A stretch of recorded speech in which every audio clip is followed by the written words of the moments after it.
This is episode 3 of the Financial Freedom Pod with certified financial planner Warren Ingram and me, Bruce Whitfield. How do we begin this journey properly? We've assessed our assets and our liabilities, what we owe and what we own, and we've discovered, most of us, that there is a fair amount of debt, little bits and pieces all over the place, Warren. What do we do with this problem? Because debt, I think, worldwide has exploded. It has, and it's something that afflicts governments, companies, and individuals. And for me, I always think of debt as a weapon of wealth destruction. It's the one big thing that derails us. And a lot of the time, it's very easy to get debt, and it's very easy to spend your debt. So it's something that we need to tackle head on and make sure that we've got a proper plan and a solid way of addressing our issue with debt. Okay, so debt is everything from car loans to mortgages to credit cards to loans to friends and family, loans from friends and family, all of that stuff we need to, and by now we've got a picture of it because we wrote it all down. We've now got to kind of look at the debt that we've got and really confront it, I suspect. Exactly right. Understanding that, when you ignore debt, it doesn't go away, and if you ignore the email from the debt provider, hoping that it will just, end one day, understand that it's compounding against you. It's growing and growing and growing faster than anything you could possibly hope to kind of accomplish with your money. So it is important to take stock and to have a plan to deal with it so that you start to use compounding for you and not compounding against you.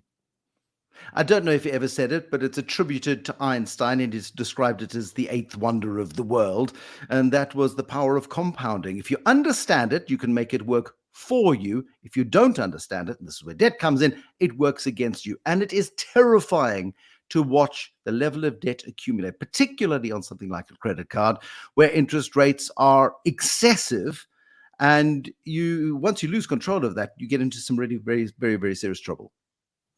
I think that's true, Bruce, and we've both dealt with people that have achieved financial success, all around the world, and I think the one thing they have in common is they don't use debt to consume things that like holidays and consumable stuff. They might use debt to grow assets, to grow businesses, but they avoid, like the plague, debt to buy stuff that has no value, and that's the key. So, what is the one action we can take this week, Warren, to properly assess and prioritize this problem of debt? We're going to ask you to write down all of your debts that you have today, no matter the size, whether it's 1 or 10 or 100 or 1,000,000, write it down. And then next to that, write down the interest that you're paying on each of those debts. So something might cost you 10% a year, something else might cost you 25%. What we want to know is take that debt, write it down, and then write the interest rate against that. And that becomes the beginning of your debt plan, because what you want to do is take that most expensive debt and start paying it down. But the action for now is write them down, go and get all those interest rates that you're paying, and let's find out what's the one that's costing you the highest rate of interest. Stick it up where you can see it ahead of our next episode, because we're going to give you the solution next time here on the Financial Freedom Pod.